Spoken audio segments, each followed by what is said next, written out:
السلام علیکم ناظرین، آج کے اس ویڈیو میں ہم بات کریں گے ایک ایسے زوال کی جو زوال دنیا کے لیے ایک اہم سوال بن گیا،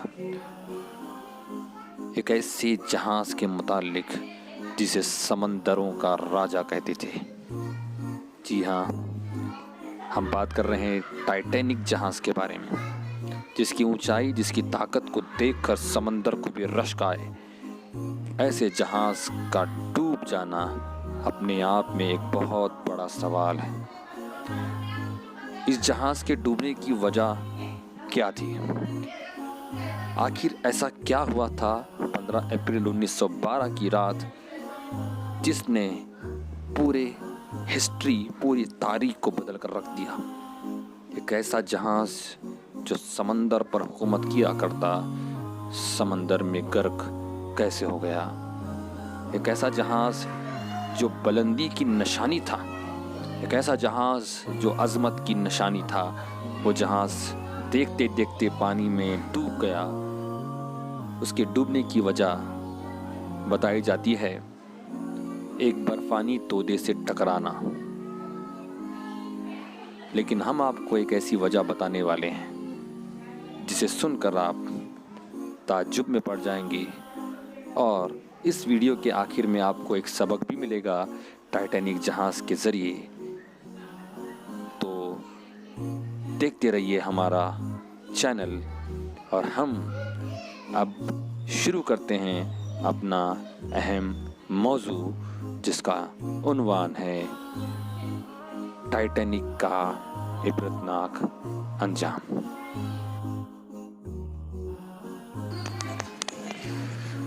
ٹائٹینک ایک مشہور برطانوی مسافر بحری جہاز تھا جو اپنے پہلے ہی سفر کے دوران ایک برفانی تودے سے ٹکرانے کی وجہ سے ڈوب گیا، جس میں کہا جاتا ہے کہ 2224 مسافر سوار تھے اور ان میں سے 1500 ہلاک ہو گئے۔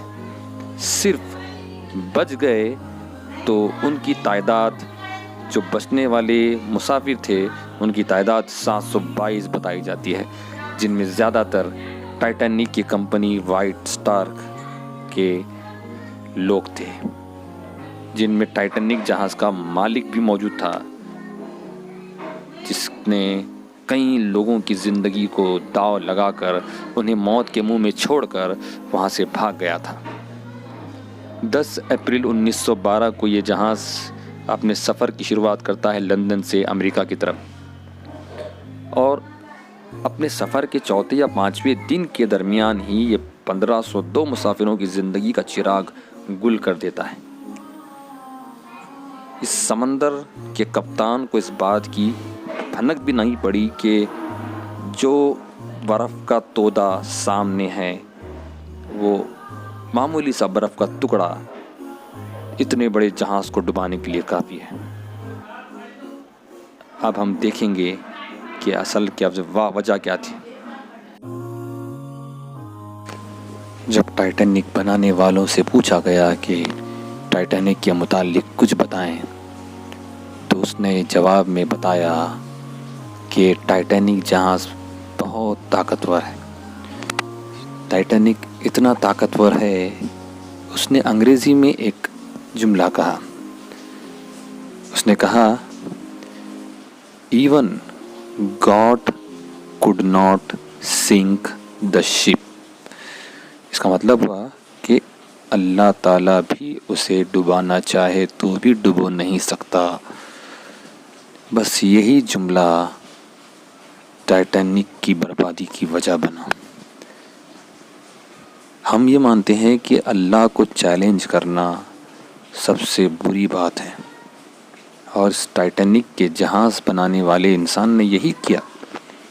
اس کے الفاظ میں کہیں نہ کہیں ایک غرور جھلک رہا تھا،